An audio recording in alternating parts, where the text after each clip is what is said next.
My name is Jeroen Henrich. I'm the Senior Vice President for Development at the Cadillac Fairview. Montreal's in a great spot. We've got wonderful assets here. We've got great development opportunities, and I think in terms of the rents and values, we have a little catching up to do to the rest of the country, and so I think there's tremendous opportunity for people to come in here and get some development going and create some great value. So I think we're in a good spot. Well, for Cadillac Fairview, I would say we're always a disciplined investor. So we're going to look at projects on an individual basis. We're going to look at each opportunity. We're going to do our pro formas, do our underwriting, and there's a tremendous amount of rigor that goes with that, which means we've got to follow our budgets, follow our schedules, make sure we look at the details. And I think if you keep with that discipline, you're able to execute projects to be on time, to be on budget, and create the value you're looking for. But discipline would be key in that, very much so. We're very much focused on multi-residential development at the moment, so rental units.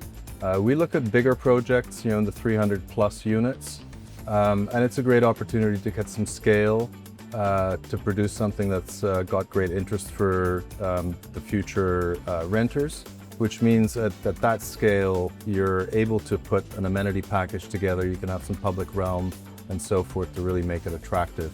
And there's lots of opportunity in Montreal, both downtown and in the suburbs. We're working on a lot of densification projects, so particularly our retail assets, where there are opportunities to add uses to those, which not only is a great investment in itself, but also helps the shopping center in its perennity and its ongoing success.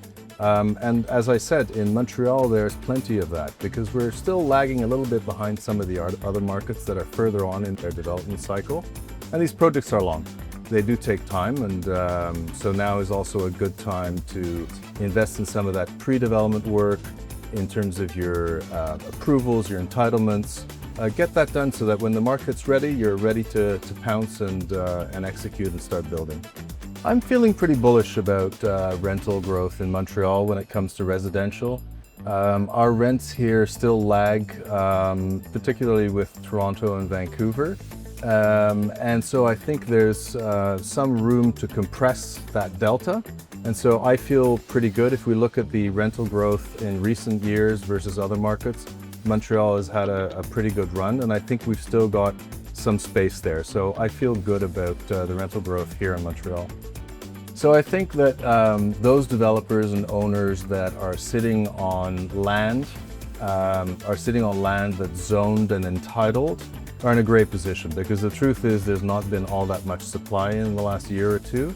And so now's a good time to start, so that when those units come online, there'll be less competition for those units. So I think there's an opportunity, absolutely. We talk about a housing crisis, but there is an opportunity to get into the residential market, particularly the rental market, to get there, to basically respond to that demand, which has had very little supply.